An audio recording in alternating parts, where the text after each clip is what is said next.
You ever sit in bed, stare at the wall, and wonder, why can't I make myself care anymore? Not just about work, but about anything. The messages pile up. The dishes stay dirty. You know you should reply, clean, do something. But your body? It doesn't move. And your mind? It just watches. This isn't laziness. It's the first sign of burnout. 1. You feel emotionally numb. You used to feel things. Joy, sadness, excitement, even stress. Now, everything just feels flat. You're not happy, not sad, just tired. It's like life is happening behind a window, and you're watching from the other side. You laugh at the right times, nod when you should. But inside, it's quiet. Too quiet. This is called emotional detachment, and it's one of the most common symptoms of burnout. Your brain, overwhelmed by too much for too long, starts to shut down the noise. And with it, the feelings. So you stop reacting, stop feeling. Not because you don't care, but because caring became too heavy to carry. Have you ever caught yourself thinking, I just want the world to leave me alone for a while? That's not laziness. That's your nervous system whispering, please, let me rest. 2.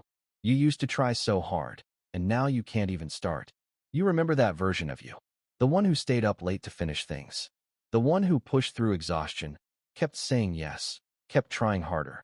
So now, when you can't even get out of bed, you start to think, what's wrong with me? Nothing's wrong. You're just done. See, burnout doesn't hit like a lightning bolt. It creeps in like fog, slowly, silently, until one day, the drive that used to carry you forward is just gone. Not because you got lazy, but because you ran on empty for too long. You didn't stop trying. You just couldn't anymore. 3. You isolate yourself, not because you don't care, but because everything feels like too much. You used to text back right away. You used to meet up, make plans, show up. Now you ignore calls. Let messages pile up. Not because you're rude, but because you're done. Socializing feels like a chore. Small talk is exhausting. Even answering "how are you" feels like work. So you start withdrawing. One plan skipped turns into 5. One unread message becomes dozens. You tell yourself, I'll reply when I feel more like myself. But what if you haven't felt like yourself in weeks or months? This isn't laziness. It's a survival response. When your mind and body are maxed out, even connection, something that usually brings joy, can feel like a threat to your limited energy. You're not broken. You're not cold. You're not flaky. You're simply trying to breathe in a world that won't stop shouting. 4. You daydream about disappearing, not dramatically, just quietly slipping away. This one's hard to admit, but maybe you've thought it. Not in a self-destructive way. You're not looking to end your life. You just want to pause it. You imagine vanishing, turning off your phone, walking away. No notifications, no responsibilities, no pretending. You dream of a cabin in the woods, or a beach with no Wi-Fi, or just a room where no one needs you for anything. And in that fantasy, you're not lazy. You're not a failure. You're just free. This thought doesn't make you weak. It makes you honest. It's your mind's quiet cry. I need a break from holding everything together. Burnout often doesn't look like a breakdown. It looks like numb scrolling, like unanswered emails, like a smile that doesn't quite reach the eyes. If you felt this, you're not alone. You're not lazy. You're exhausted. And it's time we started treating burnout with the seriousness it deserves. 5. You're not lazy. You're paralyzed by pressure. People tell you to just do it, but they don't see the war in your mind. You're not avoiding your responsibilities because you don't care. You care too much. So much that it overwhelms you. Every task feels heavy. Even something small, replying to an email, starting a project, making a decision, feels like trying to move with a 100-pound weight on your chest. You think about it constantly. You beat yourself up for not starting. And the more pressure you feel, the more frozen you become. This isn't laziness. It's task paralysis, a common symptom of burnout. It's your brain trying to protect you from more stress by shutting down.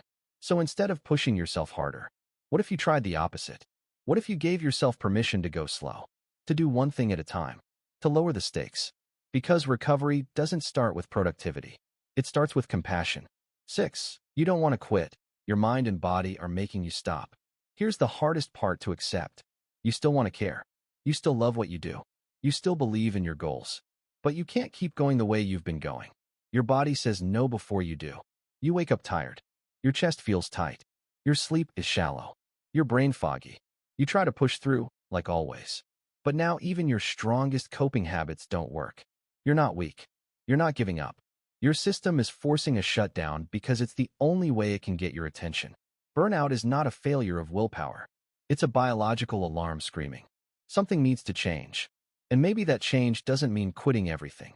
Maybe it just means coming home to yourself again. Your needs, your limits, your peace. Because you're not here to prove your worth through exhaustion.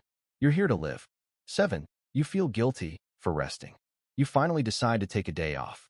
Maybe even an hour. You turn off your phone. You lie down. And for a split second, it feels good. But then, it creeps in. That whisper in your mind. You should be doing something productive. You're wasting time. You haven't earned this rest. Sound familiar? That's not laziness talking. That's internalized capitalism. That's burnout disguised as guilt. Somewhere along the way, we were taught that rest must be justified. That unless you've earned it with pain or exhaustion, you don't deserve it. That doing nothing is failure. But let me ask you, who taught you that? Who made you believe that your worth is measured only by how much you can produce? Guilt over rest is a trauma response in a system that rewards burnout and punishes stillness. And if you feel ashamed for slowing down, it's not because you're lazy. It's because you've been conditioned to ignore your human limits. True rest is not earned. It is essential. You don't need to be productive to be worthy of peace. Almost everything will work again if you unplug it for a few minutes, including you. And Lamont. So the next time guilt comes knocking, ask yourself, would I say this to someone I love? If the answer is no, maybe it's time you started loving yourself, too. 8. You've stopped dreaming. Remember when you used to imagine things? Maybe it was a trip, a book you wanted to write, a career path you were excited to explore, even silly ideas, like moving to a cabin in the mountains or opening a small bakery. Now, you can't even picture next week. That spark, the one that used to carry you through the worst days, feels like it's been dimmed. Not because you don't care anymore, but because you're tired of being disappointed, of getting your hopes up, only to fall back down. Burnout doesn't just drain your energy, it erodes your hope. It convinces you that dreaming is dangerous, that planning for joy is naive, that it's safer to expect nothing at all. And that's the saddest lie of all.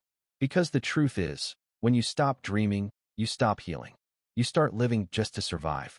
And you forget that the whole point of life was never just to function, but to feel, to imagine, to create, to connect. Even if your dreams have changed, even if they're smaller now, that doesn't make them less real. Maybe today, your dream is just getting out of bed without shame. Maybe it's finishing that book you started a year ago. Maybe it's having a moment where your breath doesn't feel heavy. And that counts. So please, don't give up on dreaming. Not because everything will come true, but because dreaming reminds you, you are still alive.